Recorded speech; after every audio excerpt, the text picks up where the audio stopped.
ကဲအမရဲ့ပြည်ချောင်းကုန်တယ်လေကျွန်တော်ကြားတော့ကြားပါတယ်သတင်းကြားတယ်အမဗမာနေမှန်းတော့ကျွန်တော်မသိဘူးနောက်ဆုံးတော့ကျွန်တော်စီတော့ရောက်လာတာပဲနောက်ဆုံးတော့နော်အမဇာတိကမြင်းညံမှာနေတာဖေမီလည်းမရှိတော့ဘူးဒီမှာသားချင်းလည်းမရှိတော့ဘူးနော်ကိုယ်ဒီမှာအစတော့မျိုးသားရန်လာတာမျိုးသားနဲ့ဒီကောင်လေးနဲ့ရန်လာတယ်ဒါပြီးမှအခုနောက်ပိုင်းအိမ်ငားနဲ့နေတာတိမ်ပြီးတယ်လေနေပြီးတော့မှအခု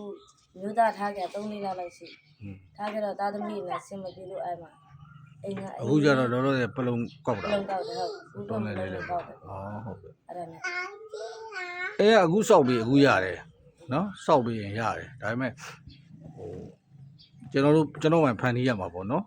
စောက်တယ်ဆိုတာလေအမသားလေးဆိုလဲဒီကလေးလေးကိုလည်းကျွန်တော်ဒီမှာအလှတစ်ခုရှိရနော်အဲ့အလှကြရင်ဒီကလေးလေးကိုလည်းရှင်ထည့်ပြုတ်ပေးပါနော်၄လပိုင်း1ရက်နေ့ဆိုကျွန်တော်ရှင်ပြုတ်ပါနော်ဒီကလေးလေးကိုရှင်ပြုတ်ပေးပါနော်အခုလောတယ်တကယ်လို့ကျွန်တော်ကူညီနေတဲ့အဖွားတစ်ယောက်ရှိရနော်အဲ့အဖွားကနေပြီးတော့သူ့ channel မှာမတို့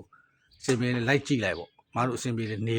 စင်မပြေဘူးဆိုရင်မတို့လုံးချင်းလေးကုမိသားစုနေချင်းနေဆိုရင်ကျွန်တော်စောက်ပြီးတော့ထူထည့်ပေးမယ်နော်လိုင်းပေါ်မှာတွေ့တဲ့အလူရှင်ပေါ်လာရင်လည်းမတို့မိသားစုနော်ကလေးကဘယ်နှစ်ယောက်လဲအားလုံး9ယောက်နော်ကလေး9ယောက်ဟုတ်